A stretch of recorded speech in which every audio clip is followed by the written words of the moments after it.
శ్రోతలకు నమస్కారం. ఈ మా ఆనంద జీవితం అను కార్యక్రమంనకు స్వాగతం. ఈరోజు మనకు వాక్యం అందించువారు సహోదరుడు జోసెఫ్ నందిగాల. ఆనంద జీవితము విభా శ్రోతలకు ప్రభువైన యేసుక్రీస్తు నామమున హృదయపూర్వక శుభములు తెలియజేస్తూ ఉన్నాము. మీరందరూ కూడా ప్రభు యొక్క మహాకృపను బట్టి క్షేమముగాను సంతోషముగాను ఉన్నారు అని మిమ్మలను బట్టి దేవుని స్తుతిస్తూ ఉన్నాము. ప్రత్యేకంగా మీకు మరొకసారి ఈ నూతన సంవత్సర శుభాకాంక్షలు తెలియజేస్తూ ఉన్నాము. చక్కని ప్రవేశాన్ని దేవుడు అనుగ్రహించాడని నమ్ముతూ ఆయనను స్తుతిస్తూ ఉన్నాము.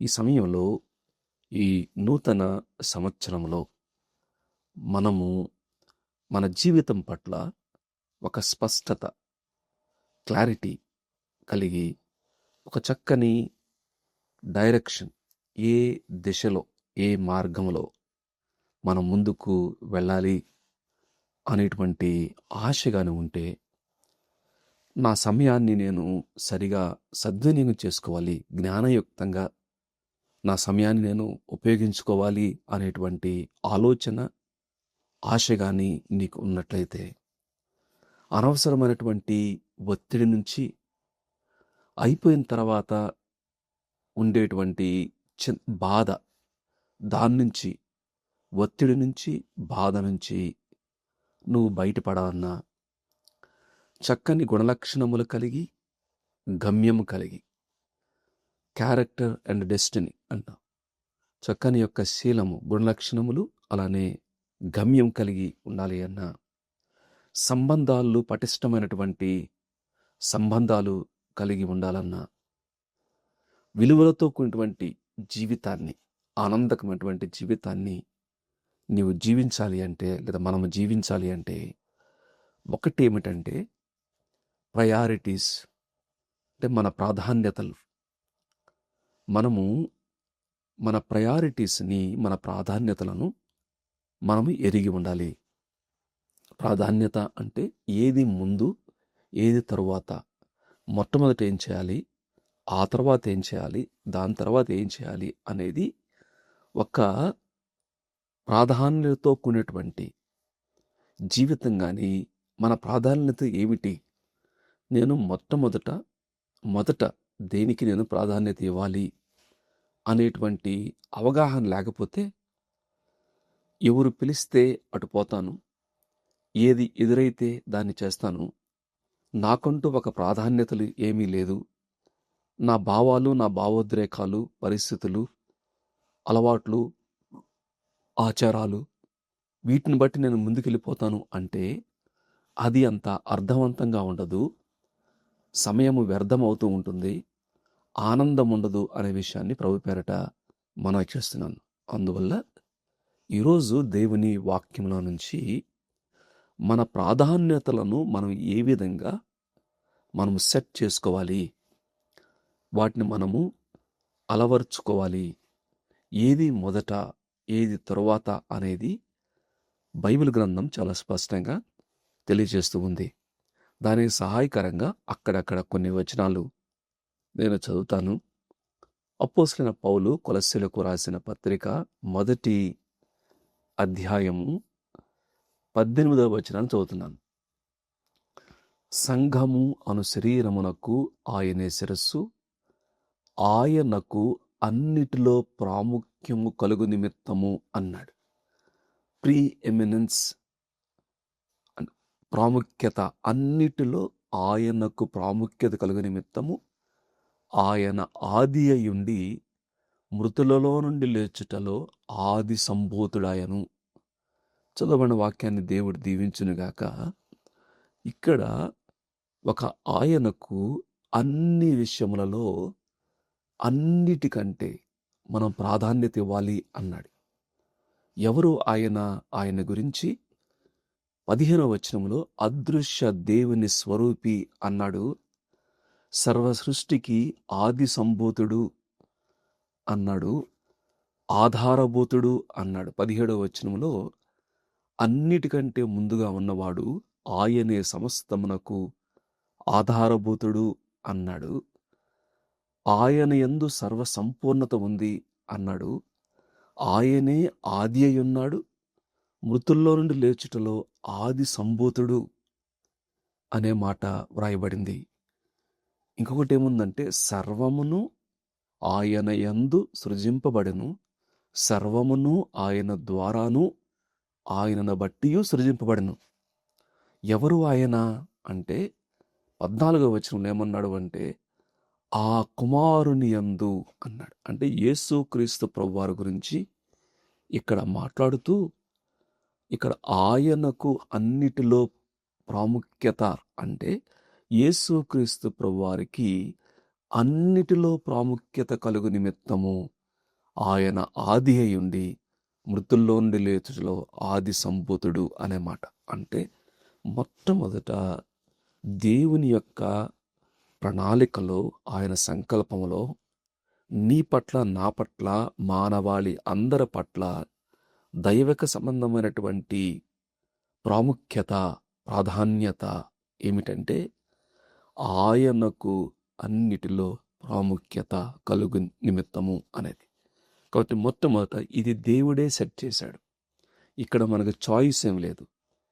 నేను ప్రాధాన్యత ఇస్తా, ఇవ్వను, నా ఇష్టము అంటానికి లేదు. లేదా నాకు అవకాశం ఉంది, ఆయన కంటే కూడా ముందుగా నేను ఏదో ఒకటి ప్రాధాన్యత ఇవ్వచ్చు అనేటువంటి అవకాశాన్ని దేవుడు ఇవ్వలేదు. అర్థమవుతుంది అనుకుంటున్నాను. కొన్ని మొదటి ప్రాధాన్యతలను దేవుడే మన కొరకు ముందుగా నిర్ణయించి పెట్టాడు, ఏర్పాటు చేసి పెట్టాడు.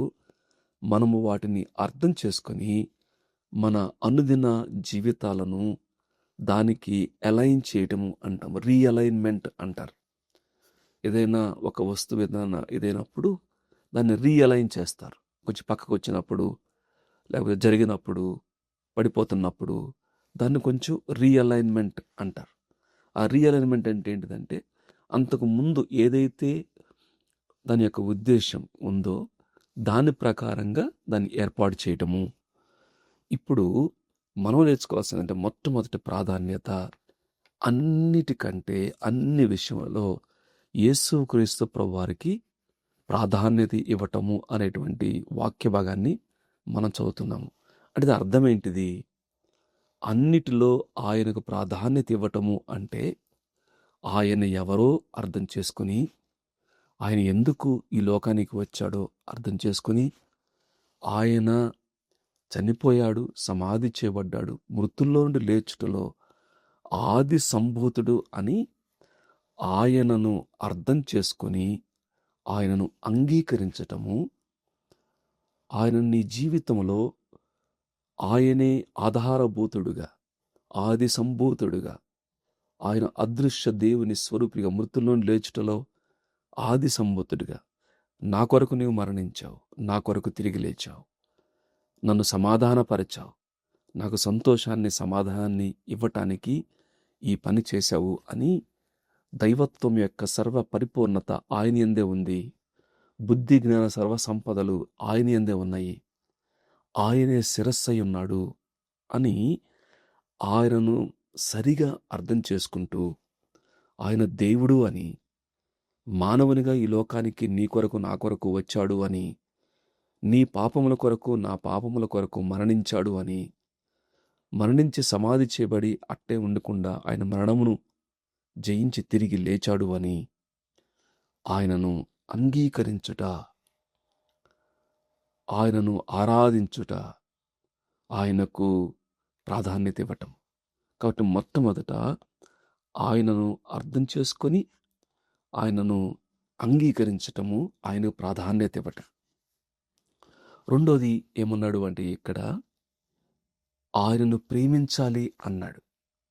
యేసుక్రీస్తు ప్రభువారు చెప్పాడు, మత్తయి సువార్త 22వ అధ్యాయంలో మొదటి ఆజ్ఞ గురించి మాట్లాడుతూ 17వ వచనంలో, అందుకాయన నీ పూర్ణ హృదయముతోనూ, నీ పూర్ణ ఆత్మతోనూ, నీ పూర్ణ మనస్సుతోనూ నీ దేవుడైన ప్రభువును ప్రేమింపవలనదియే, అది ముఖ్యమైనదియు మొదటిదియునైన ఆజ్ఞ.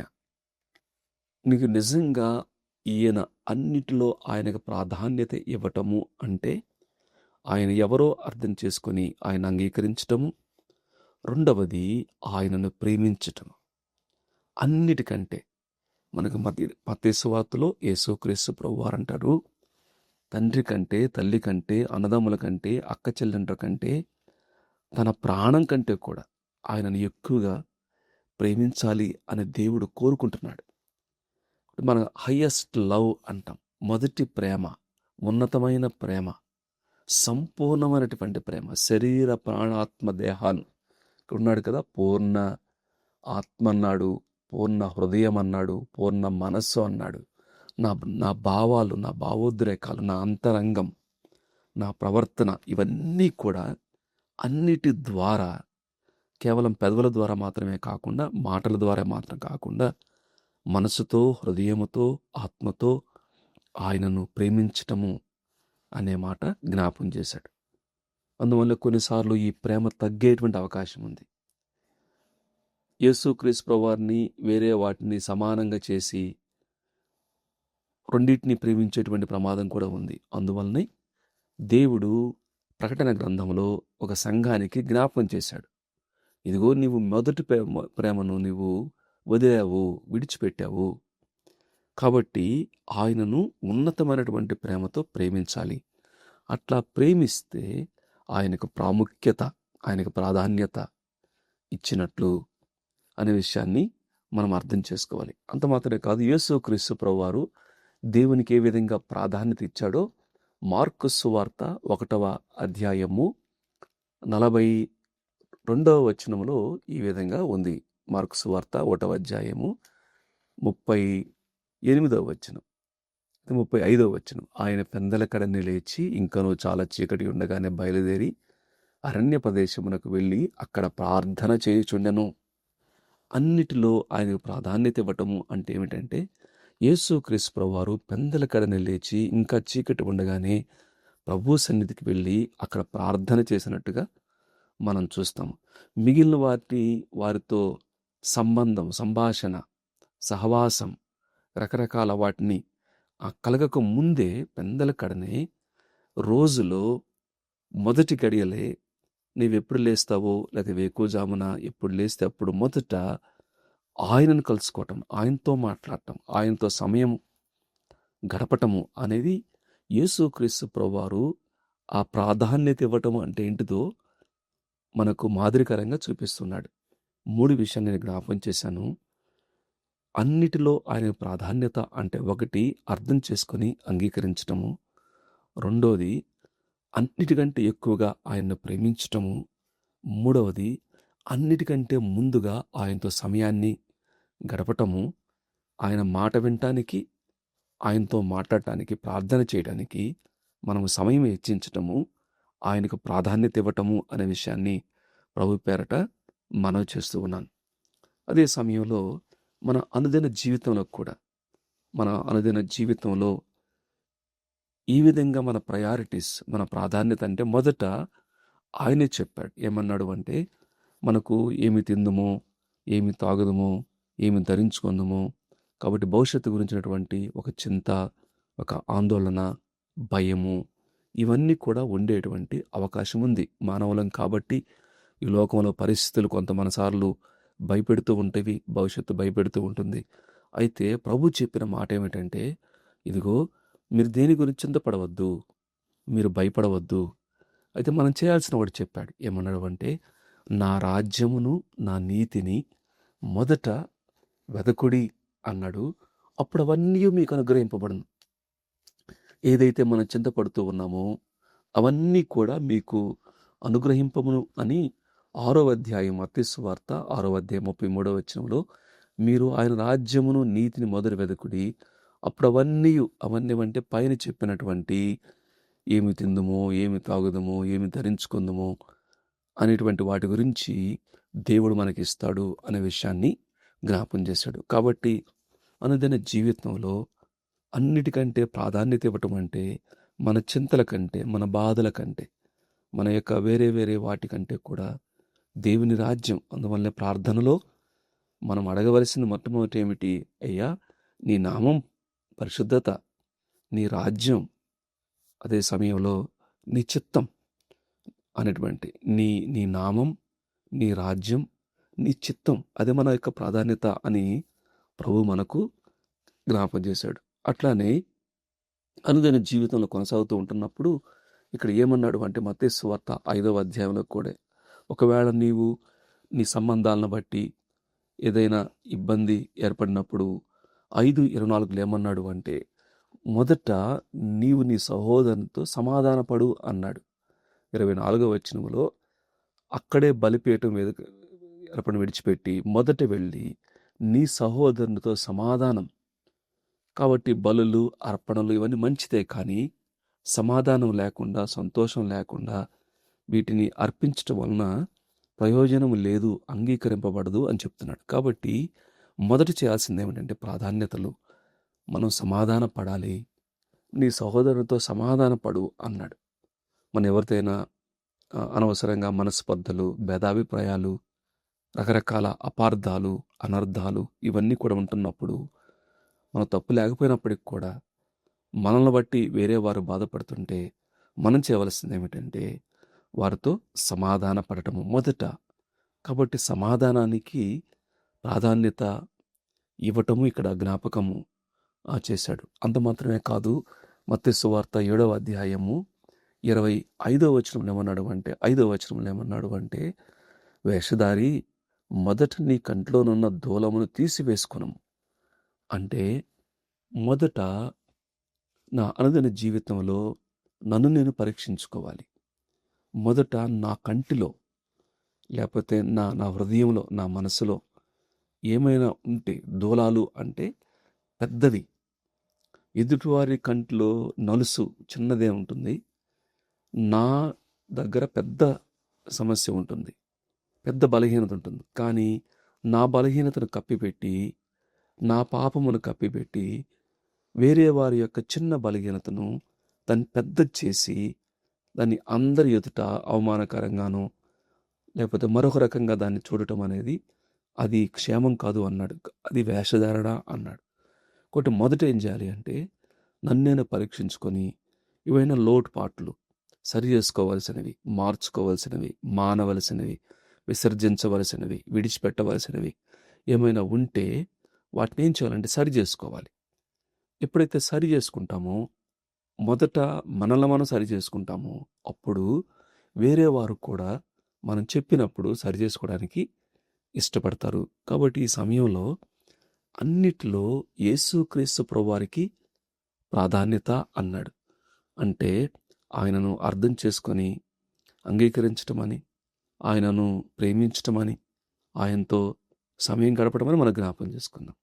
అదే సమయంలో మనకి అనుదిన జీవితంలో ఆయన రాజ్యాన్ని, ఆయన నీతిని మొదట ఎదగటం. ఎవరితో విరోధ భావం ఉంటే మొదట వెళ్ళి సమాధాన పడటం. అంత మాత్రమే కాదు, మొదట నాలో ఏమైనా బలహీనతలు ఉన్నాయేమో వాటిని సరి చేసుకోవడానికి ఇష్టపడటం.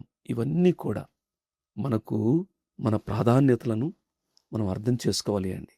పైనున్న వాటిని మీరు వెతకండి అన్నాడు. మొదట ఏం చేయాలి అంటే పైనున్న వాటిని వెతకటము అన్నాడు. ఒక్కసారి ఈ విధంగా ఆత్మ సంబంధమైనటువంటి ప్రాధాన్యతలు మనము పెద్దపీట వేస్తే, మన జీవితంలో వాటికి ఎక్కువ విలువగాని ఇస్తే, తర్వాత మనకు ఉండేటువంటి అనేకమైన విషయాలను ముందట జ్ఞాపం చేసినట్టుగా మన జీవితానికి దేవుడు ఒక స్పష్టతనిస్తాడు, ఒక డైరెక్షన్ ఇస్తాడు. సమయము వ్యర్థం కాకుండా ఉంటుంది. అదే సమయంలో మనకు ఎక్కువ చింత, బాధలు లేకుండా ఉంటాం. చక్కని గుణలక్షణములు కలిగి ఒక గమ్యంతో ముందుకు వెళతాం. సంబంధాలు బలోపేతం అవుతాయి.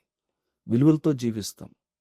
కాబట్టి ఈ ప్రయారిటీస్, ఈ ప్రాధాన్యతలు కేవలము మన యొక్క జీవితం యొక్క నిర్వహణ మాత్రమే కాదు, కేవలము వాటి యొక్క నిర్వహణ మాత్రమే కాదు, ఆర్గనైజింగ్ మాత్రమే కాదు, అవి మనల్ని డిఫైన్ చేస్తాయి. అంటే మనం ఎవరో వాటిని నిర్వచించేవి మన యొక్క ప్రాధాన్యతలు అనే విషయాన్ని మనము జ్ఞాపకము చేసుకోవాలి. కాబట్టి యేసుక్రీస్తు ప్రభువారు అన్నారు కదా, మనం కానీ జాగ్రత్తగా లేకపోతే మొదటివారు కడపటివారు అవుతారు, కడపటివారు మొదటివారు అవుతారు. ఎందుకు? మొదటివారు తమ ప్రాధాన్యతలను మర్చిపోయి వారు వెనకబడ్డారు కాబట్టి కడపటి వారు ఏమవుతారంటే తర్వాత వచ్చిన వారు మొదటి వెళ్ళేటువంటి అవకాశము ఉంటుంది. కాబట్టి ఈ సమయంలో ఈ సంవత్సరం యొక్క ప్రారంభ దినాల్లో మనం చేయవలసిన పని ఏంటంటే మన ప్రాధాన్యతలను మనం సరిగా సెట్ చేసుకోవాలి. మొదట దేవునికి, ఆ తర్వాత మన యొక్క వ్యక్తిగత జీవిత పరిశీలనకు, ఇతరులతో సమాధాన పడటానికి, ఆయన కొరకు సాక్షులుగా ఉండటానికి, మిగిలినటువంటి ఏవైతే మన యొక్క కుటుంబాలు కానీ, మన యొక్క పిల్లలకు కానీ, ఆర్థిక సంబంధమైనటువంటి అవసరాలు కానీ, లేకపోతే మన యొక్క పనులు కానీ, ఇవన్నీ కూడా మనకు దేవుడు చక్కని నడిపింపును అనుగ్రహిస్తాడు. ఈ సమయంలో దేవుని వాక్యము విన్నటువంటి నీ ప్రాధాన్యతలు ఏ విధంగా ఉన్నాయి? దేనికి నీవు ఎక్కువగా ప్రాముఖ్యత ఇస్తున్నావు అనేది పరీక్షించుకుందాం, పరిశీలన చేసుకుందాం.